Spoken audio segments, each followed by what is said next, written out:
Jake Morrison had been working the same cattle ranch in Montana for 15 years. The sun was barely peeking over the mountain ridge when he loaded his truck with supplies for the weekly trip to the livestock auction.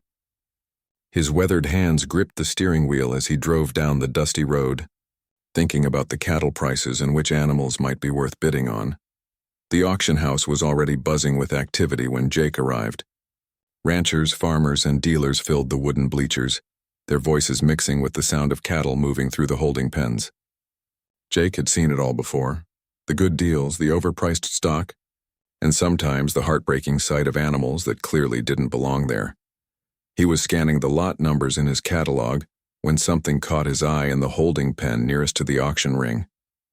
Among the cattle stood a horse, a beautiful chestnut mare with a white blaze down her face. But this wasn't just any horse. Jake could tell immediately that she was different. Her coat, despite being dusty and unkempt, had the shine of good breeding. Her legs were long and elegant, built for speed rather than farm work. Jake moved closer to get a better look. The mare was thin, too thin, and there were marks on her coat that suggested she hadn't been cared for properly. But her eyes, those dark, intelligent eyes, held a spark that made Jake's chest tighten. This was a thoroughbred, he was certain of it. What was she doing in a cattle auction? He watched as the mare shifted nervously among the much larger cattle.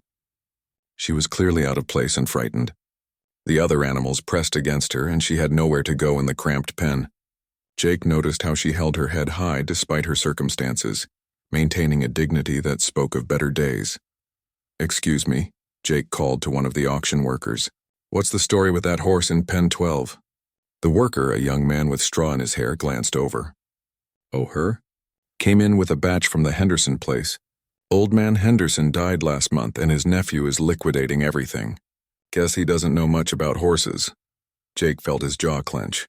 Henderson had been a good man, someone who cared about his animals. His nephew, from what Jake had heard around town, was a city slicker who just wanted to cash out quickly and get back to his life in Chicago.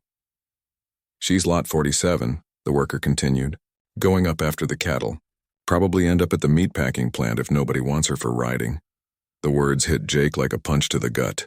This beautiful, proud animal, clearly bred for racing or show, was about to be sold for slaughter simply because she was in the wrong place at the wrong time. The thought made him sick. Jake spent the next hour trying to focus on the cattle lots, but his eyes kept drifting back to the mare.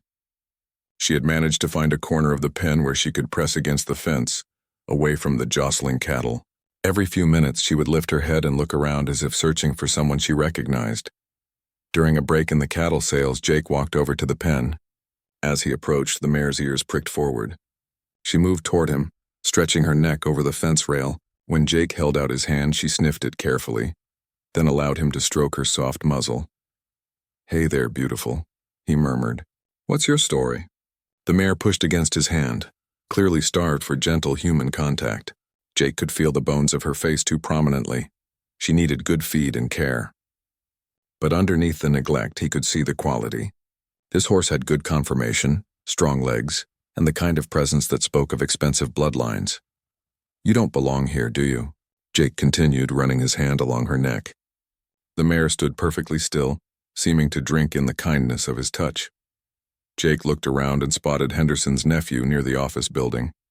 The man was younger than Jake had expected, maybe 30, wearing a suit that was completely wrong for a livestock auction.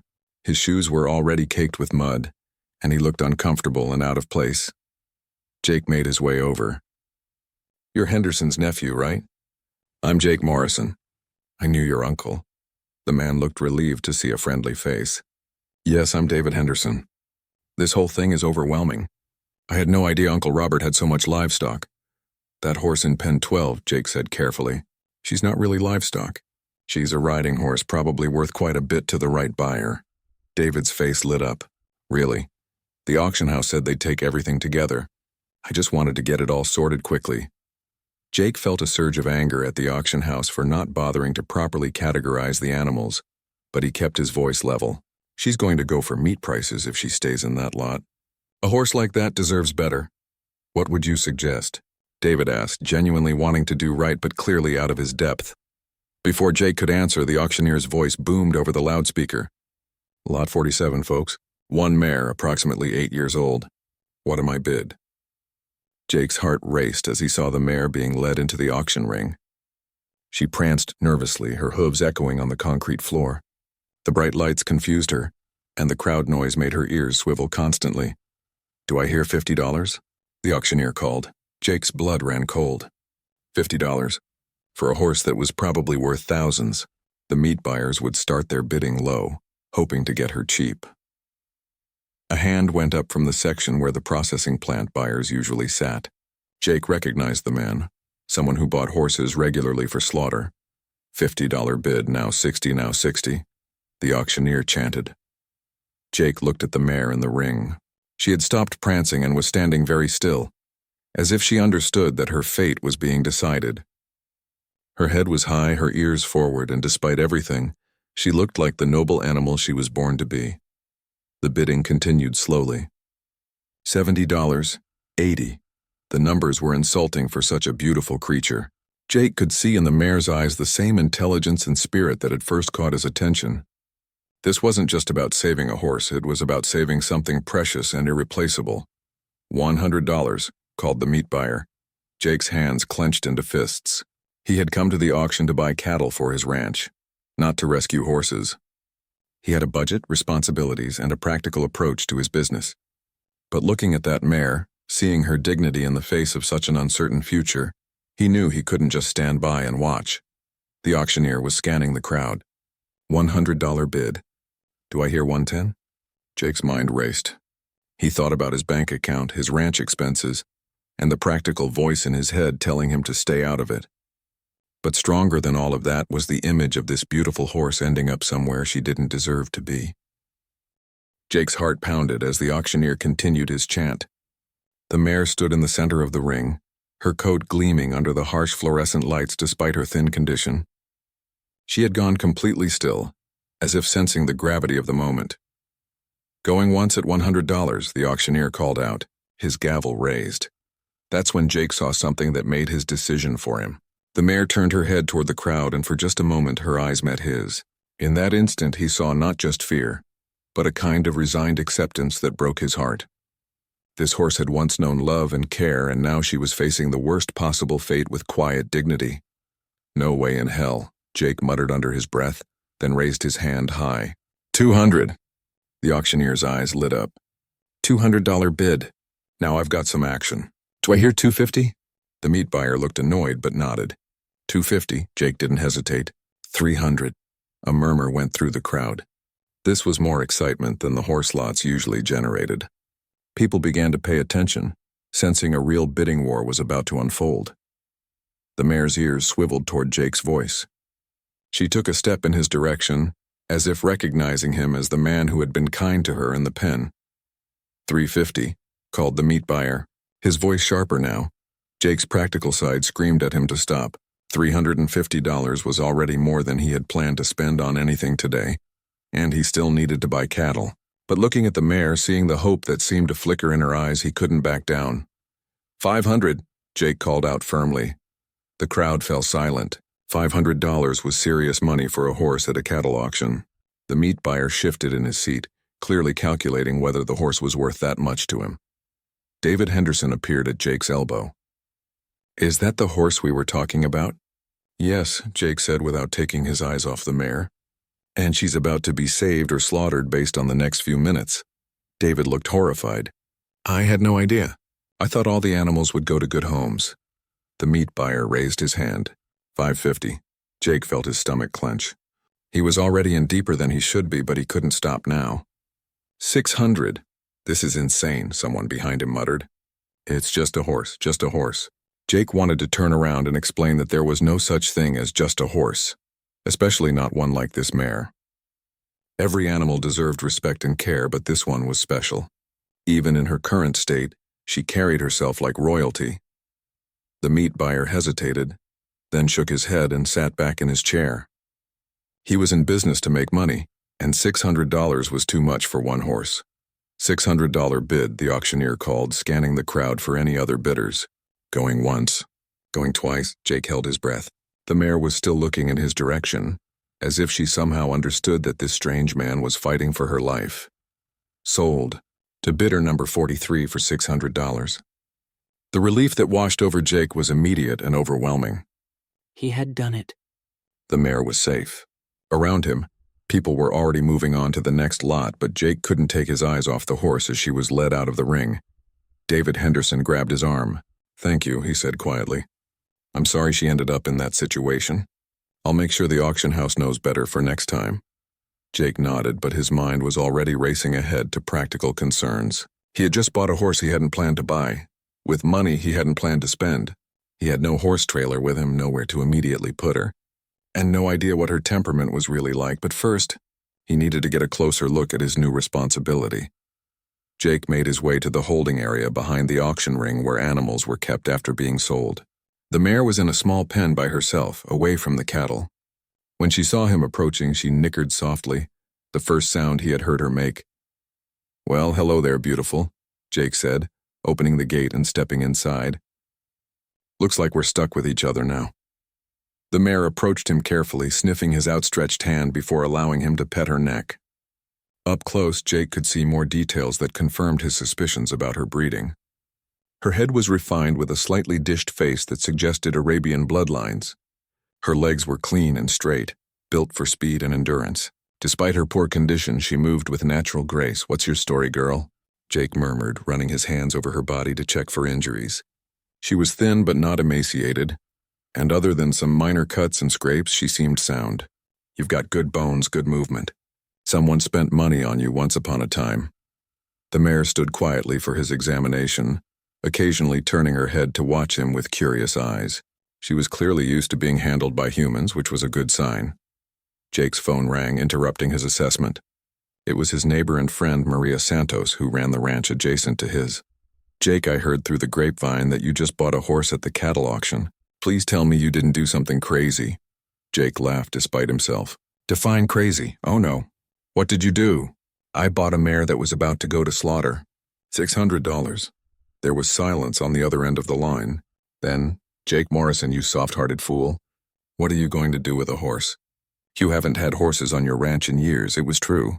Jake had grown up around horses, had even done some rodeo riding in his younger days, but his current operation was focused entirely on cattle.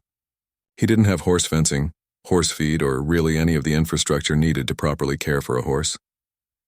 "I don't know yet," Jake admitted, "but I couldn't let her go to the meat plant." "You should see her, Maria. She's something special." "Where is she now?" "Still at the auction house." "I need to figure out how to get her home." "I've got my horse trailer here," Maria said with a sigh. "And I suppose I should come take a look at this expensive impulse purchase of yours." "You'd do that?" "Jake, you once drove through a blizzard to help me rescue my cattle when they got out. Of course I'll help you with your rescue horse." An hour later, Maria arrived with her trailer. She was a small woman in her 50s with graying hair pulled back in a practical ponytail, but Jake had never met anyone who could handle animals better than Maria. When she saw the mare, her expression changed completely. "Jake," she said quietly, "do you have any idea what you've got here?" A horse that was about to become dog food. Maria walked slowly around the mare, taking in every detail. The horse stood calmly, used to being evaluated. "This is a very well-bred animal. Look at her conformation, her head shape, the way she carries herself. Even in this condition, she's stunning. So I didn't make a complete mistake?" "Oh, you made a mistake," Maria said with a grin. "But it's the kind of mistake that might turn out to be the best thing that ever happened to you." And to her. Loading the mare into the trailer was easier than Jake had expected. She walked right up the ramp and settled in quietly, as if she knew she was finally going somewhere better. As they drove toward Jake's ranch, Maria couldn't stop talking about the horse. "I'm telling you, Jake, this mare has champion bloodlines written all over her. Once she's fed up and conditioned, she could be worth serious money. Have you thought about what you're going to call her?" Jake glanced in the rearview mirror at the trailer. "I was thinking about that. How about Hope? Because that's what I saw in her eyes, hope that someone would care." "Hope," Maria repeated. "I like it. It suits her." The next morning, Jake stood at his kitchen window with a cup of coffee, watching Hope graze in the temporary paddock he had hastily constructed the evening before. She looked better already, just having space to move and decent grass to eat. The morning sun caught the red highlights in her chestnut coat, and Jake couldn't help but smile at the sight. His practical worries hadn't disappeared with the sunrise, though. Hope needed proper shelter, appropriate fencing, horse feed, and veterinary care. Jake's budget was stretched thin after the unexpected purchase, but he was committed to doing right by the mare, who had somehow found her way into his life. Maria arrived just as Jake was heading out to check on Hope. She brought her veterinarian friend, Dr. Sarah Mitchell, a woman Jake knew by reputation but had never met. "So this is the famous rescue horse," Dr. Mitchell said, approaching Hope's paddock with her medical bag. "Maria tells me she might be something special." Hope lifted her head as the three humans approached, but she didn't move away. Instead, she walked over to the fence, clearly curious about the new visitors. "She's friendly," Dr. Mitchell observed, offering her hand for Hope to sniff. "Good sign. Means she's had positive experiences with people, at least early in her life." The examination took about an hour. Dr. Mitchell was thorough, checking Hope's teeth, listening to her heart and lungs, examining her legs and hooves, and taking her temperature. Hope stood patiently for all of it, occasionally nudging Jake's shoulder as if seeking reassurance. "Well, the good news is she's basically healthy," Dr. Mitchell announced. "She's probably around 7 years old based on her teeth, and she's been well trained at some point. See how she lifts her feet when I ask? That's not natural behavior. Someone taught her that." "What about the bad news?" Jake asked, sensing there was more. "She's undernourished, which we can fix with proper feeding. She's got some minor cuts and scrapes that need attention, and she needs dental work. Her teeth haven't been floated in a while, which tells me she hasn't had regular care recently." Dr. Mitchell handed Jake a list of instructions for feeding and care, along with a bill that made him wince. But looking at Hope, who was now nuzzling Maria's hair as she leaned against the fence, Jake knew every penny would be worth it. Over the next few weeks, Jake fell into a routine with Hope. Every morning before dawn, he would head to her paddock with hay and grain. She would nicker when she heard his truck, walking over to greet him as he opened the gate. After she ate, Jake would spend time brushing her coat and checking her over for any new injuries. The transformation was remarkable. With proper nutrition and care, Hope's coat began to shine. She gained weight, filling out into the beautiful horse Jake had suspected she could be. Her personality emerged too. She was intelligent, curious, and surprisingly playful for a horse who had been through such a difficult time. But Jake began to notice something else. Hope wasn't just any well-bred horse. She was exceptional. The way she moved, the alertness in her eyes, the perfect balance she maintained even when playing in the paddock, all suggested she had been trained for something specific. "I think she might be a racehorse," Maria said one evening as they watched Hope canter around her enclosure. "Look at that stride, the way she naturally carries her head. She's built for speed." Jake had been thinking the same thing. Hope's conformation was perfect for racing. Long legs, deep chest, powerful hindquarters. But if she was a racehorse, what was she doing at a cattle auction in Montana? The answer came from an unexpected source. Jake was in town buying feed when he ran into Tom Bradley, an old friend who worked at the county clerk's office. "I heard you rescued a horse from the Henderson auction," Tom said. "Interesting story about that place. Old Robert Henderson used to train racehorses back in the day, before he switched to cattle." Jake's heart started beating faster. "Racehorses?" "Yeah, had some good ones too. Made quite a name for himself in the regional racing circuit, but that was 20-30 years ago. After his wife died, he kind of gave up on the horses and focused on cattle." That evening, Jake called David Henderson in Chicago. After some small talk, Jake brought up his uncle's history with horses. "Oh yes," David said. "Uncle Robert used to talk about his racing days all the time. He had some successful horses, won some big races, but he gave it up after Aunt Margaret passed away. Said it wasn't the same without her." "Did he have any horses when he died?" Jake asked carefully. "Just one, I think. An old mare he kept in the back pasture. I barely saw her when I was settling the estate. She stayed away from the buildings. The auction people said she was probably feral and should go with the livestock." Jake felt his excitement growing. "Do you remember anything about this mare? Her name, her breeding?" Let me think. I remember Uncle Robert mentioning her once when I visited a few years ago. Something about her being the daughter of his best racehorse. He called her Hope's Promise, I think. Said she was special but never trained because she was born after he retired from racing." Jake nearly dropped the phone. "Hope's Promise. His Hope was Hope's Promise, daughter of a champion racehorse, carrying bloodlines that Robert Henderson had spent decades developing. The next morning, Jake could barely contain his excitement as he approached Hope's paddock. She greeted him as usual, but today he saw her with completely new eyes. This wasn't just a rescue horse. She was potentially a champion who had been living forgotten in a back pasture. Hope's Promise, he said aloud, testing the name. The mare's ears pricked forward at the sound. Is that your real name, girl? As if in response, Hope whinnied, a clear, ringing sound that Jake had never heard from her before. Jake spent the day on the phone, tracking down information about Robert Henderson's racing operation. What he learned amazed him. Henderson had bred and trained horses that won races across the western states. His stallion, Promise Keeper, had been a regional champion, and his mares were known for producing fast, intelligent offspring. Hope's Promise was the last foal from Henderson's operation, born to his best mare by his champion stallion. She carried bloodlines that were worth far more than the $600 Jake had paid for her. But Jake realized that her value wasn't just in her breeding. Over the weeks of caring for her, he had grown genuinely attached to the mare. She had become part of his daily routine, a bright spot in his solitary life on the ranch. The thought of her potential value made him proud, but it also made him nervous. That evening, Maria came by to check on Hope's progress. She found Jake sitting on his porch, staring out at the paddock where Hope was grazing peacefully in the fading light. You look like a man with something heavy on his mind, Maria said, settling into the chair beside him. Jake told her what he had discovered about Hope's identity and breeding. Maria listened with growing amazement. Jake, do you realize what this means? You didn't just save a random horse from slaughter. You saved a potential champion. With her bloodlines, if she's got any racing ability at all, she could be worth tens of thousands of dollars. That's what worries me, Jake said quietly. Worries you? Jake, this is incredible news, is it? What if someone finds out about her value and decides they have a better claim to her? What if David Henderson realizes what he let go and wants her back? What if she really is meant for racing, and I'm keeping her from her true purpose?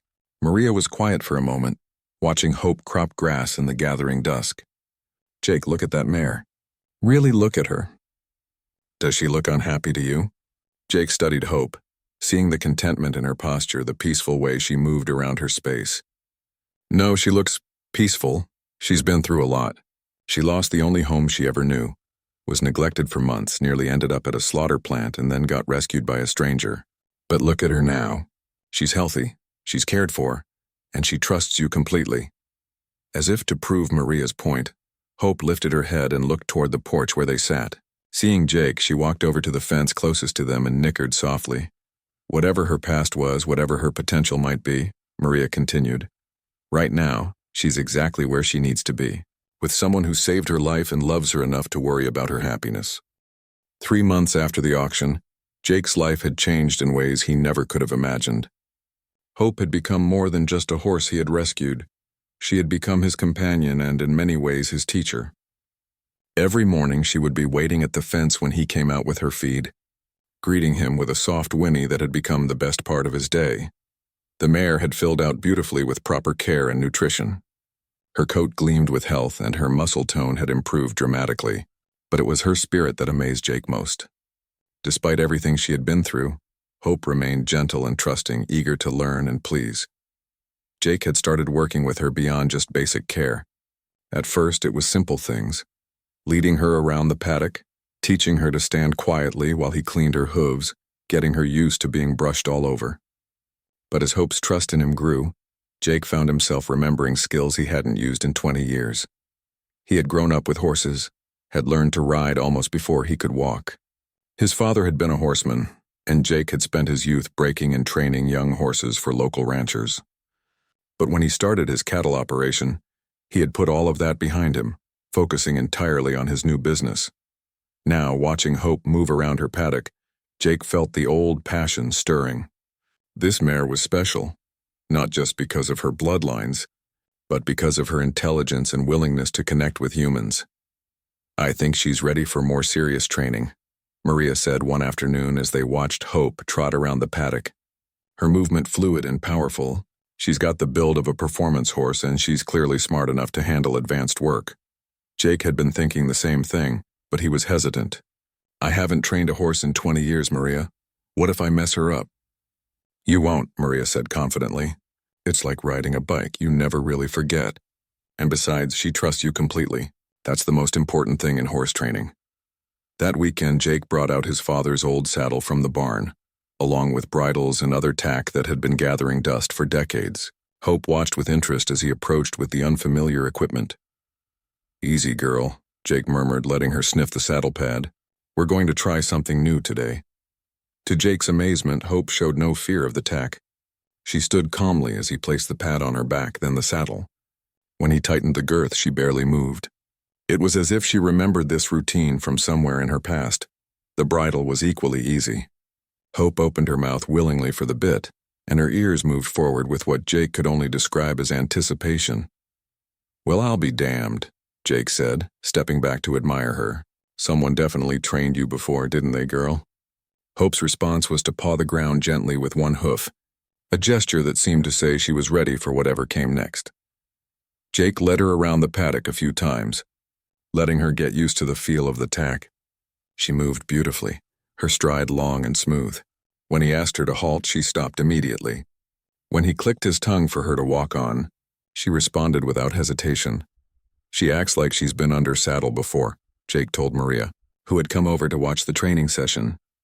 Probably has been, Maria replied. Remember, Robert Henderson was a horseman. Even if he wasn't actively racing horses in his later years, he probably still worked with them. She might have been started under saddle, and then forgotten when he got too old to train her properly. Over the next several weeks, Jake gradually increased Hope's training. First, he put weight across the saddle, then eventually climbed on himself. Hope accepted each new step with calm confidence that amazed everyone who saw her. The first time Jake actually sat on her back, Hope stood perfectly still for a moment, as if processing this new development. Then when Jake asked her to walk forward, she moved off smoothly as if she had been carrying riders her entire life. This is incredible, Dr. Mitchell said, after watching one of their training sessions. Most horses take months to get to this point. Either she's been trained before or she's just naturally gifted. Jake suspected it was both. Hope's intelligence was obvious in everything she did. She learned new commands quickly, remembered lessons from previous days, and seemed to anticipate what Jake wanted almost before he asked for it. But it was during their 4th week of riding that Jake truly understood what he had. They were working in the larger pasture, and Jake had asked Hope to trot. Instead of the bouncing, uncomfortable gait he expected from an out-of-practice horse, Hope moved into a smooth, ground-covering trot that took his breath away. Faster, girl, Jake encouraged, and Hope shifted seamlessly into a canter that was like riding on air. Her stride was long and powerful, eating up the ground with effortless grace. When Jake asked for more speed, Hope exploded into a gallop that left him speechless. This wasn't just a fast horse, this was a racehorse. Every stride was perfectly balanced, every movement economical and powerful. Jake found himself gripping the saddle as they flew across the pasture, Hope's mane whipping in the wind they were creating. When he finally asked her to slow down, Hope came back to a walk gradually, breathing hard but not labored. She was clearly in good shape, and the gallop had been as exhilarating for her as it had been for Jake. Maria, Jake called as they approached the fence where she had been watching. Did you see that? I saw it, Maria said, her eyes wide. Jake, that horse can run. I mean, really run. I've never seen anything like it. That evening, Jake sat on his porch with a beer, trying to process what had happened. Hope was grazing peacefully in her paddock, showing no signs of the incredible performance she had put on that afternoon. But Jake couldn't get the feeling out of his mind, the sensation of riding something truly special. His phone rang, interrupting his thoughts. It was David Henderson. Jake, I hope you don't mind me calling. I've been thinking about that mare you bought, and I've been doing some research into my uncle's horse breeding records. Jake's heart started beating faster. What did you find? Well, it turns out Uncle Robert kept detailed records of all his horses, even after he stopped racing. I found them in his desk when I was finishing up the estate. That mare, Hope's Promise, she's got an incredible pedigree. Her sire won over 30 races, and her dam was from champion bloodlines going back 4 generations. Jake listened, his grip tightening on the phone. But that's not why I'm calling, David continued. I found something else in his papers. A letter he wrote but never sent. dated about 6 months before he died. It was addressed to the American Quarter Horse Association, requesting registration papers for Hope's promise. He wanted to make sure she had proper documentation of her bloodlines. Did he ever send it? Jake asked. No, but I did. I figured it was what he would have wanted. The papers should arrive in a few weeks. I'm having them sent to your address since you're the one caring for her. After Jake hung up, he walked out to Hope's paddock. The mare looked up from her grazing and walked over to him, nuzzling his shoulder in the familiar greeting that had become routine between them. You're full of surprises, aren't you, girl? Jake said, stroking her neck. Registered bloodlines, racing ability, and the heart of a champion. What am I going to do with you? Hope pushed against his chest gently, as if to say that whatever he decided, she was ready for it. Standing there in the gathering darkness, with this extraordinary horse who had literally been saved from slaughter, Jake felt the stirring of an idea that both excited and terrified him. Hope wasn't just a rescue horse anymore. She was a potential champion with proven bloodlines and natural ability. The question was, what was he going to do about it? The registration papers arrived on a Tuesday morning, along with something Jake hadn't expected: a letter from the American Quarter Horse Association. Inside was documentation that made Jake sit down hard in his kitchen chair. Hope's Promise wasn't just well-bred. She was the granddaughter of a horse named Midnight Promise, who had won the Montana Futurity 3 times in the 1980s. Her bloodline included some of the most successful racing horses in the region's history. According to the papers, she was eligible for racing registration and had been nominated for several major races before Robert Henderson's retirement from the sport. This changes everything, Maria said when Jake showed her the papers that afternoon. Jake, with bloodlines like this and the speed we've seen, Hope could be competing at the highest levels. We're talking about major racing circuits, serious prize money, the works. Jake stared at the papers in his hands, feeling overwhelmed. 6 months ago, he had been a simple cattle rancher with a predictable life. Now he was holding documents that proved he owned what could be one of the most valuable horses in the state. There's something else, Jake said, pulling out another document. This letter says that Robert Henderson had been in contact with a trainer named Marcus Webb just before he died. Webb apparently wanted to buy Hope's Promise sight unseen based solely on her breeding. Maria's eyes widened. Marcus Webb? Jake, he's one of the top quarter horse trainers in the country. His horses win at the All-American Futurity, the Rainbow Derby, all the major races. If he was interested in Hope, that tells you everything you need to know about her potential. That evening, Jake called the number on Marcus Webb's business card, which had been included in the papers. A gruff voice answered on the 3rd ring. Webb here. Mr. Webb, this is Jake Morrison. I understand you were interested in a horse called Hope's Promise from Robert Henderson's operation. There was a long pause. Henderson's been dead for months. I figured that mare was long gone. Where is she now? She's with me. I bought her at auction. Another pause, longer this time. Mr. Morrison, I don't know what you paid for that horse, but I'll give you $50,000 for her right now. Sight unseen. Jake nearly dropped the phone. $50,000. For a horse he had bought for $600. I need to think about it, Jake managed. Don't think too long, Webb said. A horse with her bloodlines and her age, if she's got any natural ability at all, she's worth every penny of that and more. But she needs to be in training now. Every month that passes makes her less valuable as a racing prospect. After Jake hung up, he sat in his truck staring out at Hope's paddock. The mare was standing at the fence as if she had been waiting for him. When she saw him, she nickered and walked over, pressing her muzzle against his hand through the fence. $50,000, girl, Jake said quietly. Can you believe that? That's more money than I make in 2 years ranching. Hope snorted softly as if the money meant nothing to her. She was more interested in the apple Jake had brought her, crunching it contentedly while he stroked her neck. Jake tried to imagine his life without Hope. The empty paddock, the quiet mornings without her greeting Winnie, the return to his solitary routine. The thought made his chest tight with an emotion he couldn't quite name. But he also tried to imagine what $50,000 could mean for his ranch. New equipment, repairs to the barn, maybe even expanding his cattle operation. It was practical, sensible money that could secure his future. The next morning brought an unexpected visitor. A gleaming truck and trailer pulled into Jake's driveway, and out stepped a man in expensive boots and a custom hat. Jake recognized him immediately from photos in horse magazines. Marcus Webb himself. "Mr. Morrison, I hope you don't mind me stopping by unannounced. I was in the area and thought I'd take a look at the Henderson mare." Jake led Webb to Hope's paddock, where the mare was grazing peacefully in the morning sun. When Webb saw her, his expression changed completely. "Well, I'll be damned," Webb said quietly. "She's even better than I expected.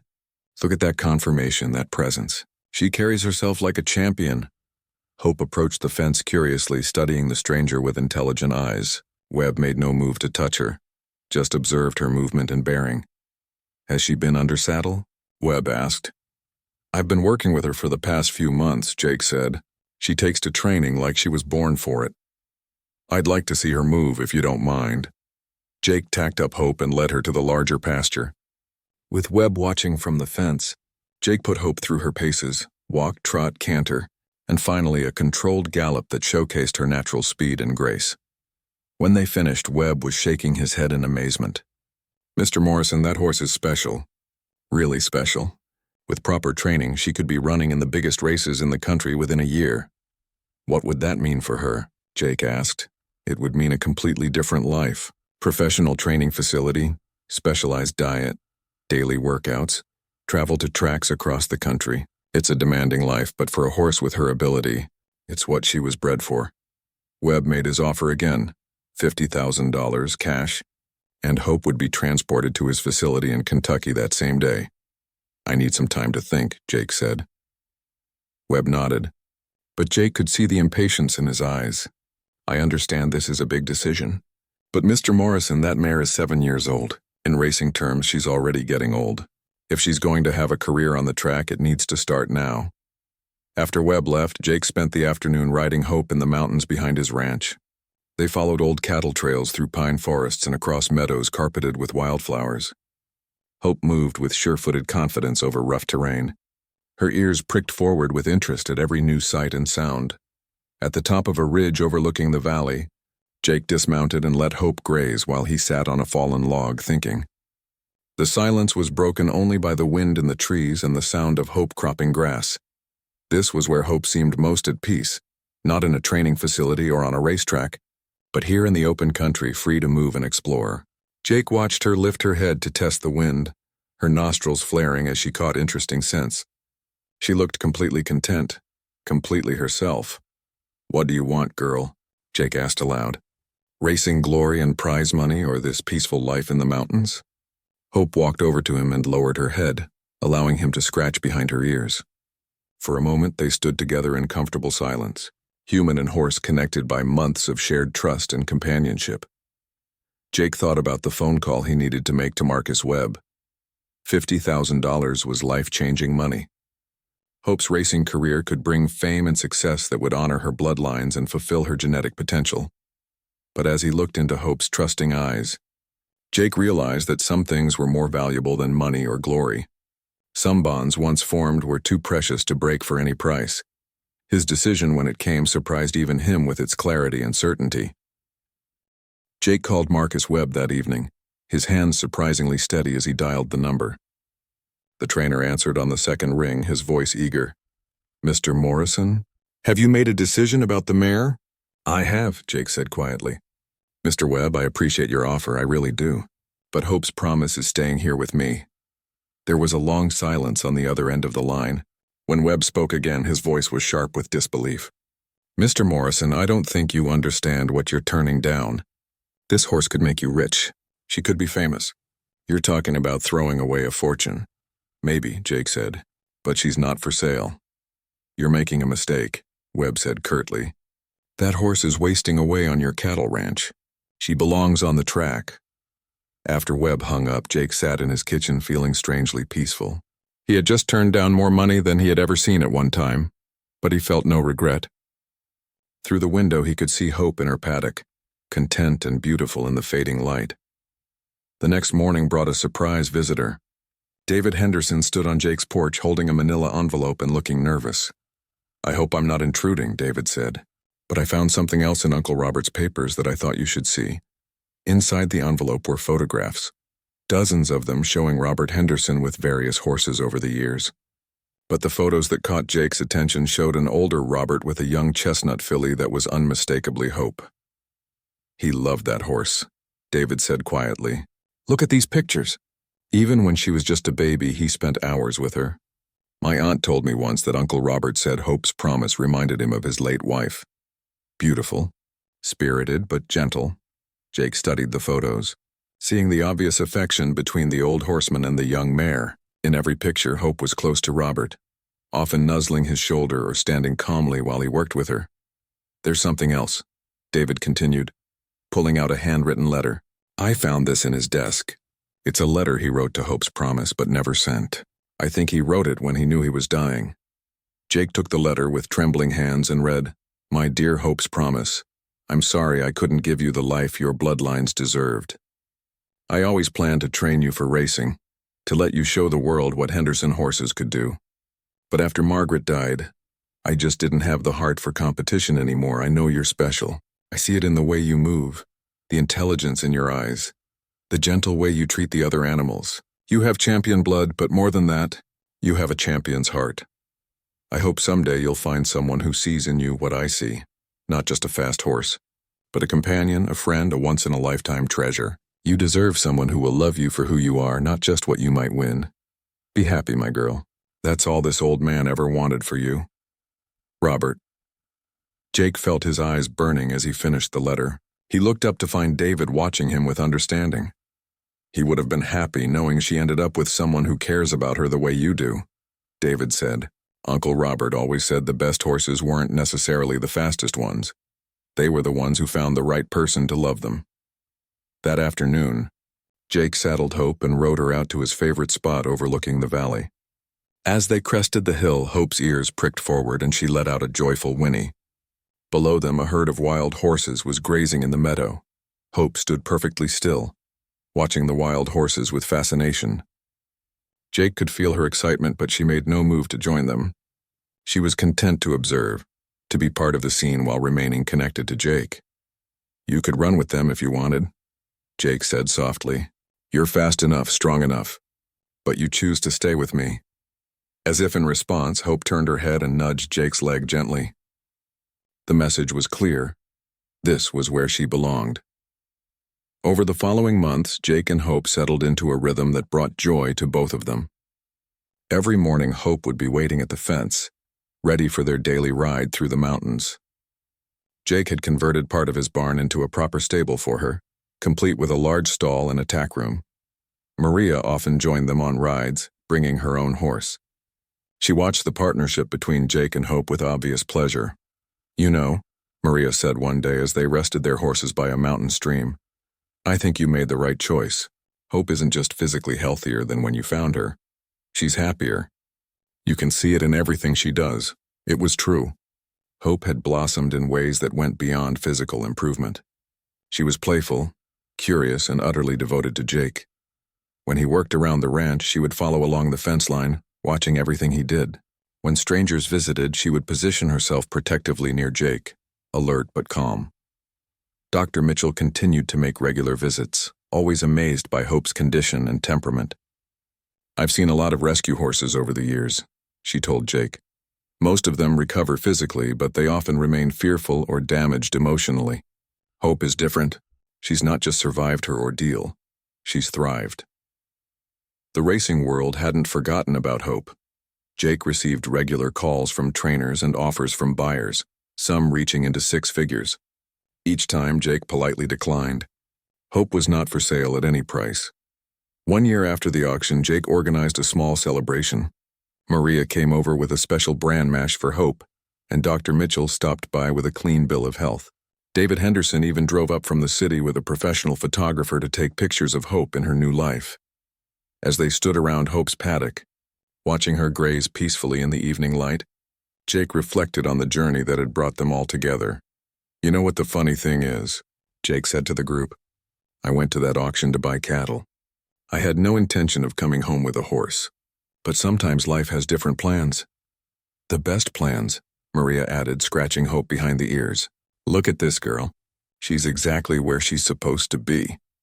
Hope lifted her head and looked at Jake with those same intelligent, trusting eyes that had first captured his attention in the auction ring. But now there was something else in her gaze. Complete contentment. Absolute security in the knowledge that she was loved and valued for exactly who she was. As the sun set behind the mountains, painting the sky in shades of gold and pink, Jake realized that he had gained far more than he had given up. The money Marcus Webb had offered would have been nice, but it couldn't compare to the daily joy of caring for this extraordinary horse. Hope had taught him that some things, loyalty, companionship, the bond between human and animal, were truly priceless.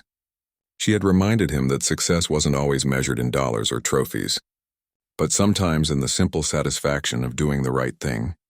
Jake had saved Hope from slaughter, but in many ways she had saved him too, from a life that had become too solitary, too focused on just getting by rather than truly living. Standing there in the gathering darkness, with Hope contentedly grazing nearby and good friends around him, Jake knew that no amount of money could have bought him this feeling of completeness. Some rescues, he realized, worked both ways. Hope was home, and so was he.